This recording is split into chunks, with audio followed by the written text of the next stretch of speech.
চট্টগ্রামের সন্দ্বীপ উপজেলায় কয়েকটি ইউনিয়নে প্রায় ৫ কিলোমিটার বেড়িবাঁধ অতি ঝুঁকিপূর্ণ হয়ে পড়েছে। উপজেলার প্রায় ২৫ কিলোমিটার বাঁধই অনেকটা অরক্ষিত অবস্থায় আছে। প্রতি বছর ঘূর্ণিঝড়ের আগে স্থানীয় জনপ্রতিনিধিরা মাটি ফেলে বাঁধ রক্ষার চেষ্টা করলে সেগুলো আইওয়াশ বলছে স্থানীয়রা। ১৯৯১ সালে প্রলয়ঙ্কারী ঘূর্ণিঝড়ে সন্দ্বীপে ৩০,০০০-এরও বেশি মানুষের প্রাণহানি ঘটেছিল। সবকিছু বিবেচনায় জরুরি ভিত্তিতে ব্লক বেড়িবাঁধের কাজ না করলে বড় ধরনের হুমকির মুখে পড়বে এসব ইউনিয়ন। চট্টগ্রামের সন্দ্বীপ থেকে রিয়াদুল মামুন সোহাগের তথ্যচিত্রে ডেস্ক রিপোর্ট। চট্টগ্রামের সন্দ্বীপ একটি বিচ্ছিন্ন উপজেলা। এই দ্বীপে ৪.৫ লাখ মানুষের বসবাস।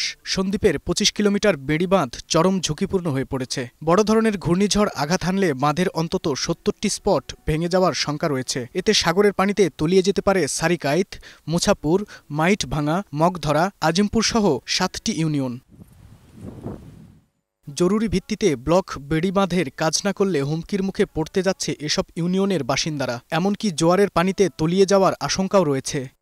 যখন ঘূর্ণিঝড় আসে, বেড়ির উপর দিয়া ঘূর্ণিঝড় পানি ভিতরে ঢুকে আঙ্গ মনে ভয় আসে। যখন জোয়ার আইতেছে তখন এখানে ঢুকতেছে, এই সামান্য বেড়ে এতটুকু হয়ে গেছে আর কি, শুধু এই টান বান্ধা না, এখানে আমরা খুব কষ্ট করতেছি। বেড়াটাই খুলে আর করিয়ে কত রান্না না, কত মরিয়ে দৌড়িয়ে গরু মরিয়ে গই, বেড়া মরিয়ে গই, গরু সাগরে বাসি যা গই। যদি ঘূর্ণিঝড় হয় আমাদের খুব কষ্ট হয়, আমরা এখান থেকে লারি অন্যদিকে চলে যেতে হয়।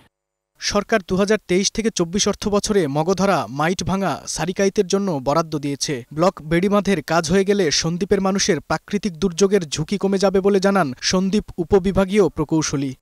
এখানে সারিকাইত, মাইটভাঙ্গা, মগধরার ছোয়াখালীতে মোট ৮.১৪ কিলোমিটার দৈর্ঘ্যে বেড়িবাঁধের ব্লক বেড়িবাঁধ করা হবে এবং আশা করা যায় এটা হয়ে গেলে এই জায়গাগুলোই মূলত সন্দ্বীপের সবচেয়ে ভালনারেবল জায়গা। আশা করা যায় যে এখানে যদি এই ব্লক বেড়িবাঁধ করা হয়, ইনশাল্লাহ আগামী দীর্ঘদিন কোনোদিন এখানে কিছু হবে না।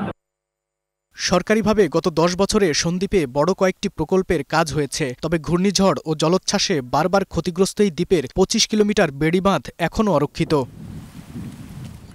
Global Television, news desk.